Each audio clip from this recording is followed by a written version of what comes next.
Hello, I'm Lynn Zimmer, the Executive Director of the YWCA. And we at the YWCA are so proud of our beautiful new Crossroads shelter that's standing right behind me. A few years ago it was only a dream. And thanks to the help of thousands of people in our community, we have a wonderful, green, accessible healing space for women and children that is beyond what we could ever have imagined when we first started.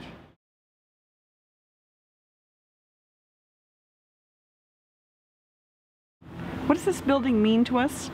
It means that we now have the confidence that we can deliver a healing, wonderful service for women and children who are escaping abuse. We have created a facility that actually helps support the work. We've created a space where they can have privacy, where they will feel very, very safe.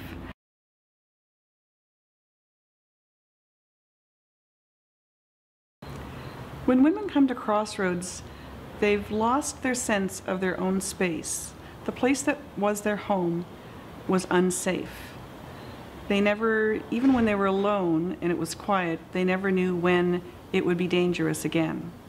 And so part of what they're experiencing when they come to Crossroads is adjusting to another space where for the first time in many, many years, they will feel safe, where no one is going to hurt them and nobody will be able to come in the middle of the night. Nobody will be able to just show up at any hour.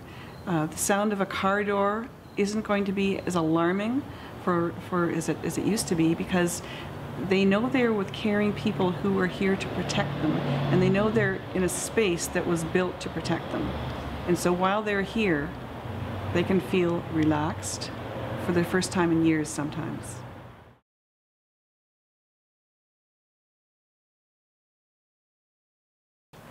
This building has been our dream for a very long time, but it's more than bricks and mortar. Our goal was to create a space where women would feel comforted and they would feel optimistic about the future. Their lives at home have been a disaster, full of fear, and now they're coming to a place where they can imagine that something better will come along.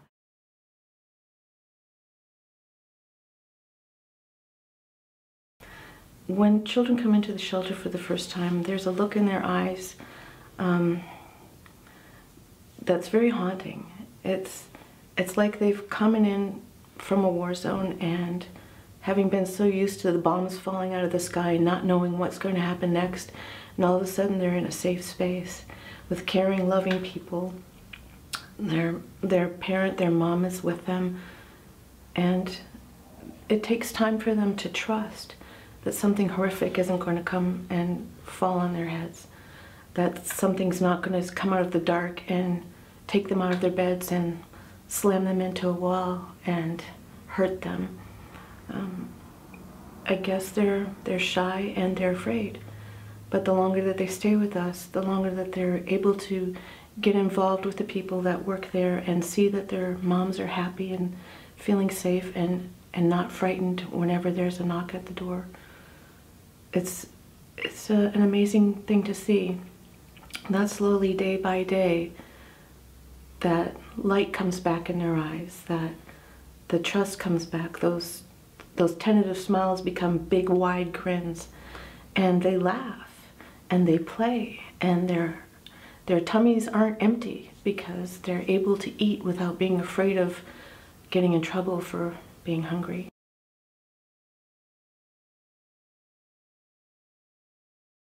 Although I don't know that our work will ever end, I know that what we do is important because it touches the lives of a lot of people.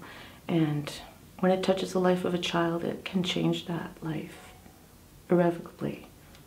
And I'm proud of that, and I'm happy for them.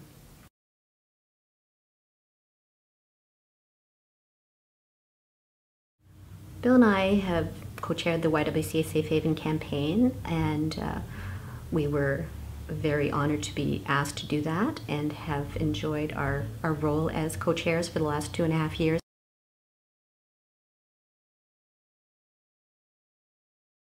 We knew it was going to be a major challenge. $3.5 million was a pretty lofty goal, but the key thing certainly was to get a team together.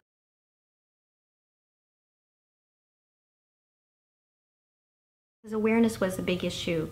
Not a lot of people knew about the YWCA and the work that the YWCA does, so That was our major issue to begin with, and the media and our communications committee helped us so much there to spread the word about the incidents of domestic abuse in our community and how prevalent it is.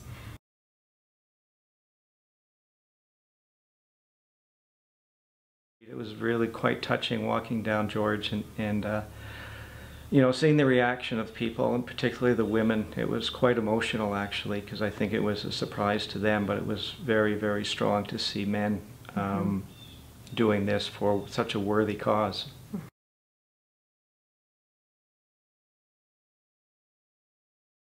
Bill and I have enjoyed the opportunity to meet so many people in the community and to have so many people open their doors to us. The donors have been amazing, the volunteers have been amazing, the staff, the whole community has been so supportive, and we have benefited greatly from having undertaken this project, and we just want to say a huge thank you to everybody in the community for your support. Thank you very much.